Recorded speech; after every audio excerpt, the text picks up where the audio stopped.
Benjamin, thank you so much for joining us on the OSBA podcast. Thank you so much for having me. I'm so glad to be here. I'm so interested to learn what you do. If you could kick us off by giving us a brief overview of your business and what we need to know about it in order to interact with you. Yeah, I have founded Scriptorium Writing. It is primarily a curriculum, Christian curriculum for writing. I've developed 3rd through 8th grade writing curriculum, but also I do consulting and teacher training. Some of that I do through Beautiful Teaching, but I'm starting to take some of that on myself. So as teachers, principals reach out to me to come train their staff on the curriculum, I also have other services I can offer in terms of training teachers to think more how education can make us more human, which is a really key kind of principle in everything that I try to do in education. There's a lot of tendencies in education today that are based on very Enlightenment kinds of methods and thoughts about what it means to be human, that's devoid of the idea of the soul or the image of God within us. And so really we understand as Orthodox people that the goal of our whole pilgrimage of life is to grow in union with God. So in the educational sphere, not the church's sphere, but the educational sphere, what we do is we want to make people as human as possible so that when, the epiphany of God reveals himself, it's something that you could recognize and embrace immediately. I've taught in public schools, private schools, Christian schools, affluent schools, Title I schools, which is the government's way of saying it, socioeconomically disadvantaged schools. I've worked in a wide range of contexts, even homeschools and even some college. And everybody needs to become more human. What I mean by that is that, I'll give you an example. Let's just talk about curriculum. If you pick up a book that's a textbook and it's sort of a summary of literature or a summary of historical facts, it could be very dry. And then there's some questions at the end of the chapter that could be very, narrow in terms of what actually is important in that text. And so what we've done is we've kind of made an assembly line. We've made this industrial perspective of education, that if I gather enough quantity of information, I'm educated. But real education has to do with formation of heart. It has to do with bringing people into a tradition. Because if we train somebody to have lots of information in their head, that doesn't make them educated, because you could still use that information for evil and wicked things just as easily as you could for good things. And if we also think another common idea about education is that what we're trying to do is teach people how to think, but this is also a bit misled. Typically, we use our logic and our reason to verify what we already believe in our heart. And as salvation is a movement of the heart, it's not about being convinced intellectually that God is true. I was just reading, as a sidebar,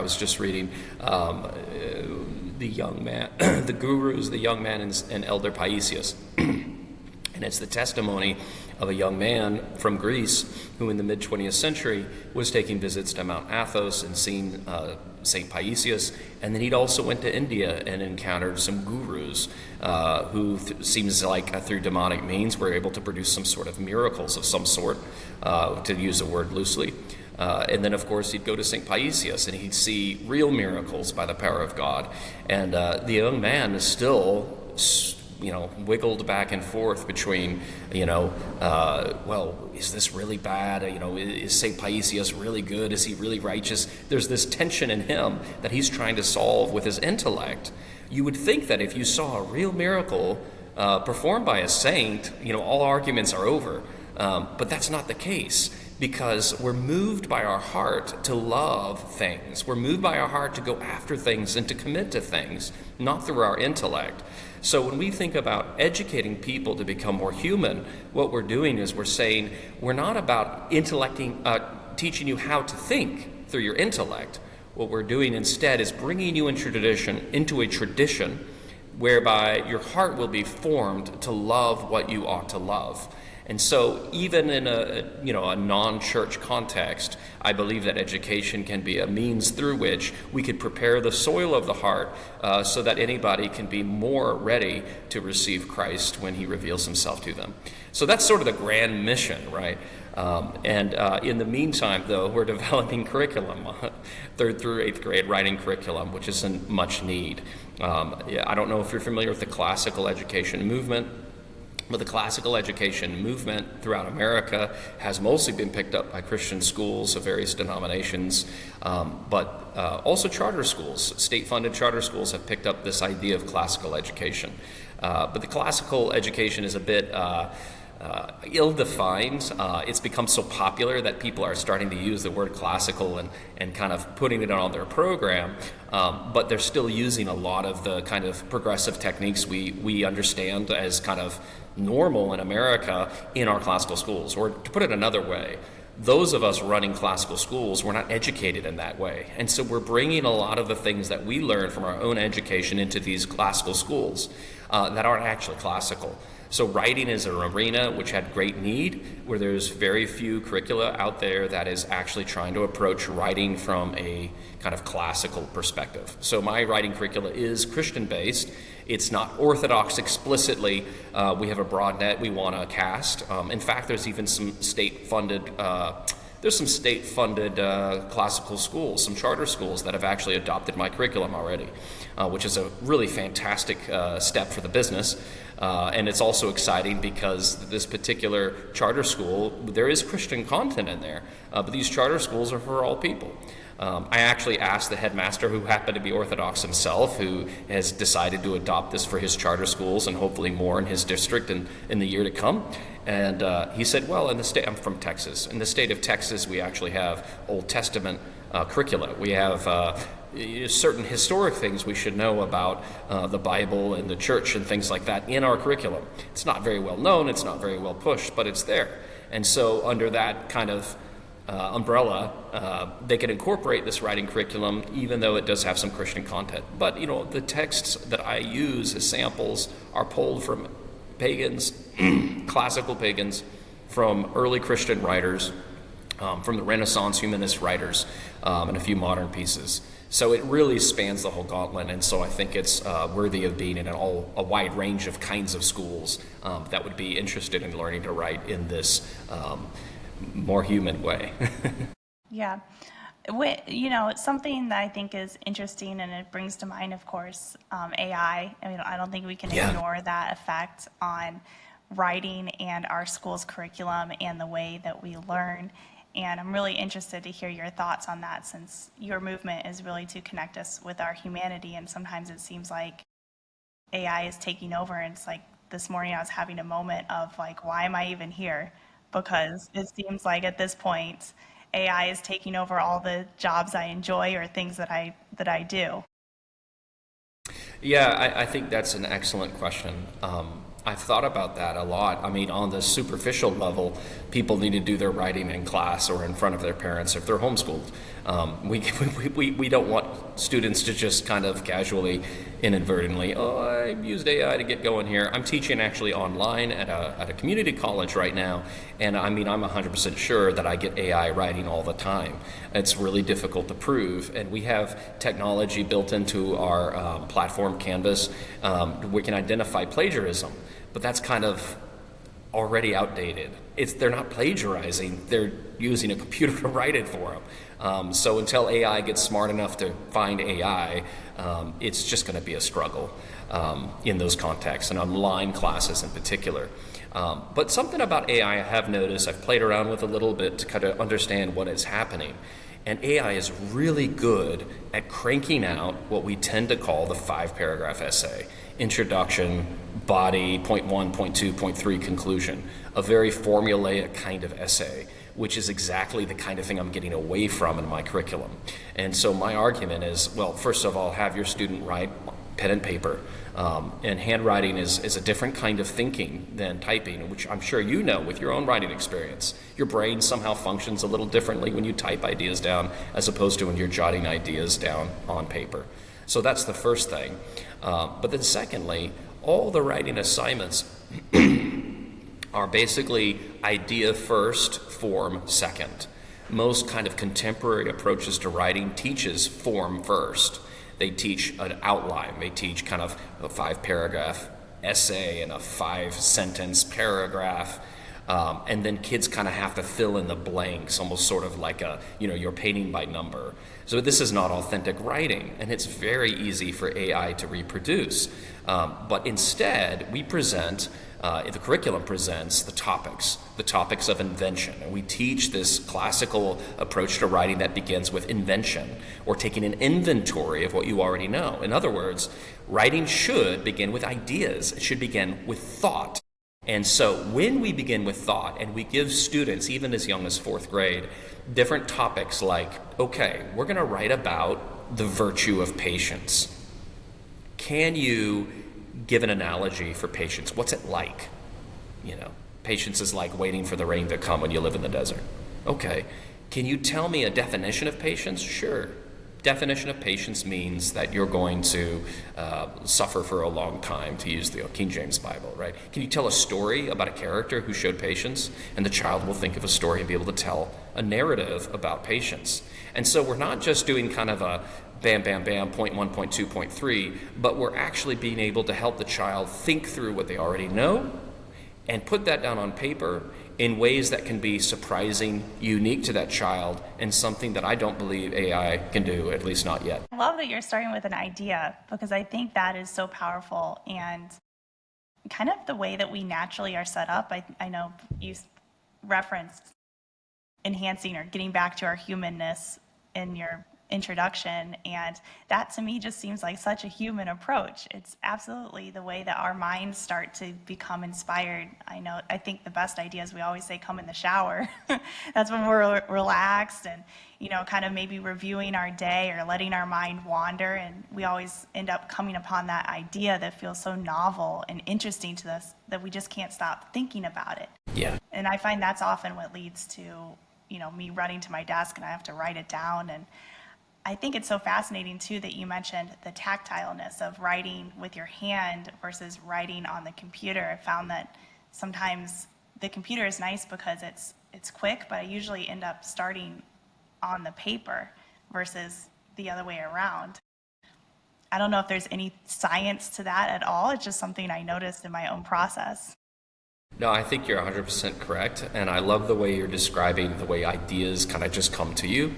There's an educator from the late 19th century, early 20th century named Charlotte Mason, and Charlotte Mason talked a lot about the idea. An idea is something, she says, that seizes us, that kind of comes to us. And once you have your own mind is attentive to that idea, it does generate words, right? We try to put into words those ideas we have.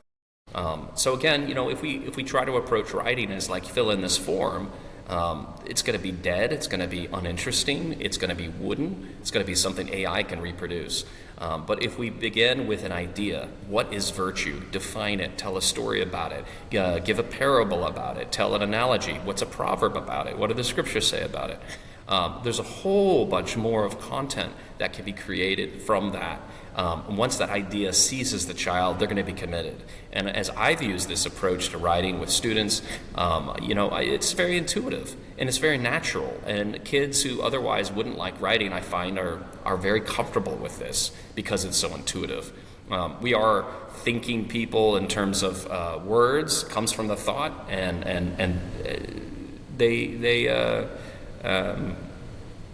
there's no other way to really write authentically without it starting with the idea. I know that you mentioned that this is mostly curriculum for children, but is there any opportunity for adults to take your lessons or at least have a taste of it? Because I'm asking because one of the things I noticed that happened to me as I grew up and I went into my career is that I noticed that the idea phase kind of got like stamped out of me. So I loved to write when I was a kid, and I was very much writing every day, all the time.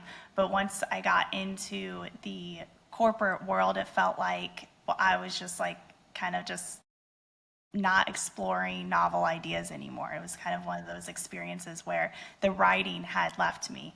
And I'm curious, is there an opportunity if we kind of want to revisit and brush up on our writing skills and our communication skills? Is there opportunity for adults? Well, there you go. There's a challenge for me. That'll be my next project, developing a program for adults. But let me address that a little bit. I think that's really an idea. Yeah, that's a great idea. There you go. Perhaps something for your Substack, maybe. Yeah, that's a really great idea. I love it. I just picked up a book that was recommended to me, and I haven't gotten very far. So please, I'm not recommending the book. I'm not the authority on it. But it's called Slow Productivity by Cal Newport. And I've really just thought, wow, this is such an essential book right now, as for educators, for students, but for anybody, and this is really his target audience isn't educators, but for anybody who's in brain work. Brain workers have this problem he's describing of having too many items happening at once, a fragmentation of our day's tasks that is actually encroaching upon our ability to be able to have a thought, right? To think and have ideas flow from that, and our work flowing from those ideas. We tend to get a lot more task-oriented, checking boxes, right? And I know I've noticed in myself that if I'm working online, and if there's certain kinds of distractions around, like my own children, for an example, right? It's really easy for me to stay in the realm of tasks. I check this email, I check this box, I accomplish this particular task, but there's no creation at that time. Because in order to create something, it requires a sort of space that that we have to be able to carve out for ourselves. And I've noticed that if I work, when I'm trying to create curriculum, if I'm working offline, I am so much more productive. Even if I'm not going back and forth between tabs in my internet browser, if I'm working at home, there is no other tabs. Somehow my brain is separated, and even getting out of that digital space has helped me be more creative.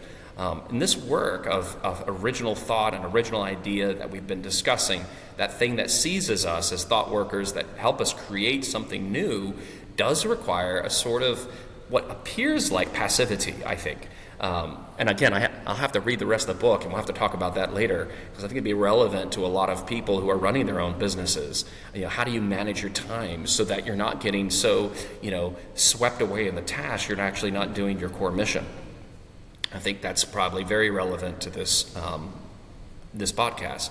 We'll have to read it, and we'll check back in with each other and see. Yeah, absolutely. If we like it. But I think, too, there's this thing, whether we want to be or not, as business owners, we're also oftentimes expected to be creators of content in order to, of course, market ourselves effectively. And so we run into that experience again of, oh no, I need to think of a novel thought and express it in a compelling way. How do I start to do that? Yeah, and so slow productivity is saying, first of all, just reduce the number of tasks you're doing. He says it may look, superficially, it may look like you're doing less, it may look like you're lazy, but you have to kind of commit to this. He starts with this great anecdote of, and forgive me, I'm not keen on the history of great journalists, but in the 1960s, this great journalist, wrote for the New Yorker, I think, he was working on this huge project, this story about this particular regional area, and it was so complex and so difficult for him that he spent 2 weeks laying on his back on a picnic table looking up at the leaves on his tree, which looks like he's doing nothing, right? But he was waiting for that idea to seize him, right? Whereby he would have that energy and inspiration and enthusiasm to move forward with that project. And he said that it took 2 weeks of laying on his back until that idea seized him, and then it took another year to finish it. But he was so energized, so excited. He worked through it, and he's won Pulitzer Prizes. He wrote a huge piece that spanned over a couple of issues of the magazine, and the author who was writing this anecdote said he thought it was some of his best work. So this is the challenge for us in our very kind of internet world that is designed to distract us and interrupt us. Our very task-oriented world, for us who are creators, to be able to justify to ourselves that sometimes a long walk through the middle of the day is actually exactly what we need to get out of the office, to get away from the email, to put the iPhone away so that we can actually allow a space for that idea to seize us so that we can re-energize to complete our tasks. Or, I'm sorry, not to complete our task, but to create our vision, right? To implement our vision. Yeah, I think that aspect of inspiration is also something we talk a lot about as Orthodox Christians, is where is that inspiration coming from, and where are those, where is our heart, and how are we fueling ourselves as Christians to be the light that we are needing to be in the world. I'm curious, Benjamin, how has your journey with Orthodoxy influenced your business, and how did you even get started with that journey? Yeah, so I was reading the lectionary this morning, and it's the story in Matthew about the sower of seeds, right? And some seeds fall upon the hard earth, and the birds sweep it away. Some fall among the rocks, and they don't have good roots. Some are choked by the thorns and thistles, but some land in good soil and produce good fruit. So, there's so many implications of this, right? As Orthodox Christians, we understand that, we keep a prayer rule. We go to the services. We celebrate the feasts. We observe the seasons of fasting, and it feels like we're not doing anything sometimes. It feels like we're not getting anywhere. It feels like we're still struggling with these kinds of same vices that we've always struggled. We don't feel closer to God. We don't feel closer to our neighbor. We're still having the same petty disputes with people in our parish. This is real. What's this scripture telling us? We're sowing. We're sowing seeds, right? Ultimately, God is the one who, through his grace, helps us to grow. We know as Orthodox Christians, which is beautiful about being an Orthodox Christian, is we know what the normative path is towards salvation, right? Through baptism, through the confession and taking of the Eucharist, through using the prayers of the church, for asking for the intercessions of the saints. This is the normative path to salvation. This is wonderful. And what we're doing, though, is we're not working to make our salvation happen. It's not a genie in a bottle that we do these X, Y, and Z and God will respond. And that's why sometimes we feel like, I'm doing all this stuff, but God, nothing's happening. He's not a genie. It's not a magic trick that we, follow the system and then, oh yeah, we're saved. But what it's more like tilling the soil of our heart. It's more like preparing ourselves so that when that spontaneous, beautiful grace of God comes, the good soiled heart is ready to receive it. And that's why we're doing these things in the church, right? So in a similar way, I think there's truth in running a business. And this is something that's been very difficult for me. I've been used to receiving a paycheck monthly as an educator. And it was only about, I think less than a year and a half that I've walked away from that. Through the wonderful and perfect and beautiful support of my wife, who's been keeping that regular paycheck. She's given me this opportunity to try something different. But I've had to completely shift my brain about how to run a business. And what that means is I have to sow seeds. I have to prepare the soil of the business, you could say, so that when people are ready to respond to what I'm talking about, right, I'm ready for them. And so that means that maybe I'm creating curriculum. Maybe I'm talking to my bookkeeper. Maybe we're building our PR online. Actually, I've asked my wife to do that. I hate social media, and she's graced me by taking that over as much as she can. But we have to do these things, and we at one point we were doing this for months and months, and there was no income at all. And we're just now starting to see some fruit from that groundwork that we've been doing for the last year and a half. So that's really exciting. And so during those months of kind of like just months of despair, if you're starting a new business where you feel like, oh my gosh, I'm working, I'm spinning my wheels, I'm not seeing fruit, nothing's happening.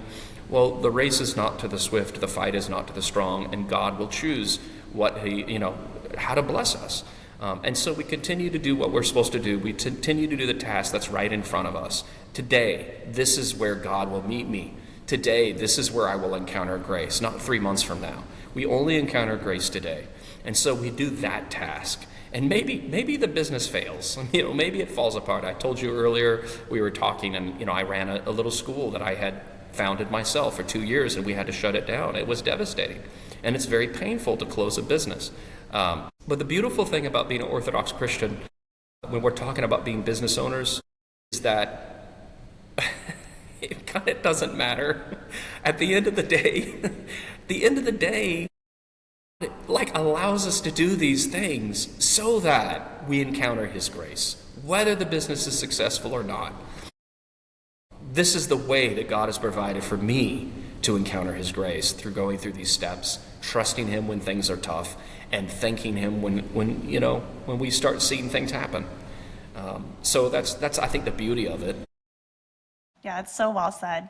And I love how you kind of addressed some of the harder aspects of running a business, because I know that it can be a journey of not always feeling inspired. Sometimes we lose that inspiration too, and then we have to depend on our discipline. And I do love the aspects of Orthodoxy that have taught me discipline. I think fasting is one of those pieces that was new to me. I've converted from Protestantism, and so I had never really fasted before. And so I found that it was so amazing to stick with a commitment like that and notice areas where, maybe I was depending on the, emotional support from something, like food. Yeah. It's very easy to say, oh, I'm feeling stressed right now, I'm going to grab something that maybe, wouldn't even be helpful to me. And it was very interesting to then learn how to depend on God. So in those moments when you're feeling like, even a little bit of like a despair moment. And so that was interesting to me as a new convert to experience that for the very first time. And I really had a different idea about the process, and opened up my eyes to the fact that, wow, God can really help me do so many things I think are impossible. Like, let me apply this to other areas of my life. What's beautiful about fasting, and Lent in particular, is that even though it's the same fasting routine, it's the same Sundays, right? It's the same prayers, the same scripture reading. Every Lent is completely different. Every experience with fasting is completely different. What it reveals about ourselves, or what it reveals about God's work in our lives, changes from year to year. And so I like the expression, God gives us the amount of grace we need for that moment. And so, this year fasting for me might be, I need the grace to realize I get grumpy if I'm hungry, and I need to let that go, right? Or maybe this year for me, Lent is going to be, I'm really a little too dependent upon chocolate in the evening, or whatever, whatever the case is. It's a slow shaping of our lives. It's a long game. And actually, even when I was new to Orthodoxy, my family, we were baptized, I think 2008, I think it was. I had 2 children now. I have 6 now. Then I had 2, now I have 6. And, and I kind of thought, all right, we did it. We arrived, and we had Pascha, and we celebrated, and it was so exciting. And the next week I saw people going to confession. I was like, wait a minute. Wait, they're going back to confession. We just had Pascha. I kind of thought, I'm here, I made it, I arrived, I'm done. But no, the journey is just beginning. The journey is just beginning. And so if we say that to ourselves every morning, today, right now, in this moment, the journey begins, right? This is great grace for the day. That's so powerful, and also very helpful to us as business owners. So I think we have to restart every single day and kind of do the tasks that are in front of us, and it's dependent on us to move things forward. So often it can feel like, oh, what have I gotten myself into sometimes? Absolutely. In terms of your, I know that you said that parts of the curriculum are inspired by Orthodoxy. But we still have to also kind of sell to the world, if that makes sense. Yeah. I was really interested in your positioning there and how that has been, and kind of how you've navigated it. I think it's really beautiful. You know, it's subtle. I have some excerpts from Saint Nikolai of Zicha from the prologue. He has homilies where there's a scripture at the beginning, and he's so articulate and he's so rhetorically fit. He has all kinds of rhetorical strategies he's using that I wanted to point out. So they're completely valid as an instructional tool, but of course it's filled with this beautiful preaching from an Orthodox saint. There's a few of his samples in there, and this fits into the category of what we call, with the progenismata, it's the elaboration of a proverb. You start with a sentence of wisdom, and then you elaborate or amplify it. And so that's exactly what St. Nikolai is doing in these little homilies. So it's instructive to people who may not be Christians, very much so, but then maybe some seeds will be sown with this person, you never know. The only other area, I had to write a few essays of my own for sample essays, especially in like 4th and 5th grade, whereas this particular kind of writing is easily found with writers like Montaigne, Erasmus, maybe Plutarch. You could find these beautiful examples, the kind of writing, not the 5-paragraph essay, but this really rich kind of writing I'm trying to find, with these various forms from these exercises. It's called the progenismata, 14 different exercises, 14 different ways to write, whether you're amplifying a proverb, an anecdote, you're writing an encomium, you're doing a comparison. These are all different forms. And I can find those forms in classical writing, Renaissance writers, great writers, but it's not always easy to find those forms for like a 4th grader or a 5th grader. So I wrote a few in that style for those levels. One of them was very simple. It was something like, "You're never fully dressed without a smile," which I don't think is a real proverb. I think it's just a song from Annie. So I wrote a little story or a little essay about that. But then also I wrote one about being ceaselessly praying. And it's really funny because I was doing this presentation to a room full of teachers, telling them about writing with the progenismata, telling them how to write with Scriptorium Writing. And this one teacher, he happened to be Orthodox too. I found out later. He and I were probably the only Orthodox Christians in the room. And he said, "Hey, I noticed in your essay you were talking about ceaseless prayer of the heart," which is a very distinctly Orthodox idea. So it's there. It's subtle. It's not in your face, but the next essay might be from Plutarch, who was a pagan, but he's talking about being virtuous. There's all kinds of training there. So anybody who's interested in giving their students, their children, an education where writing is about ideas first, where writing is about not following a formula, but actually thinking. If they're interested in something beautiful, I put art inside of every single lesson. There's just a beautiful painting. I'm actually in the art gallery right now where some of those paintings come from. And it's beautiful. That's the whole goal of the book, to be beautiful, to be ideas first, but also to train in virtue. Because everybody, whether you're a state-funded school or you're a private Christian school, everybody says a classical education is about forming virtue. But they haven't figured out how to write about this. And so this whole formula, the whole classical progenismata, the approach we take in Scriptorium Writing is that we have normative things that we can write about, and then later on, when things get more complicated in the upper levels, there's tools now that these students have developed so they can invent ideas to think through deeply more complex moral issues. Amazing. If we want to work with you, where can we find you, Benjamin? You can go to scriptoriumwriting.com, and you can find my website. I will have a Substack. It's not up yet. The Substack is called Education in a Land of Dragons. I'm looking forward to beginning to develop that, and we'll take on some views about education more broadly than just writing.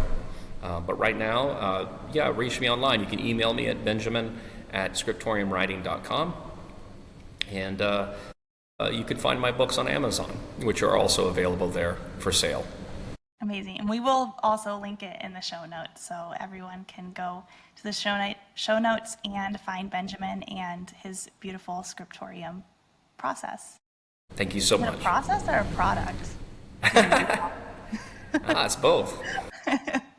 It's both. Yeah. Yes. Beautiful. Thank you so much, Benjamin. I really appreciate your time, and I can't wait to see your Substack when it comes out. Please send it over because I'll be your first subscriber. Wonderful. Thank you so much. Thank you.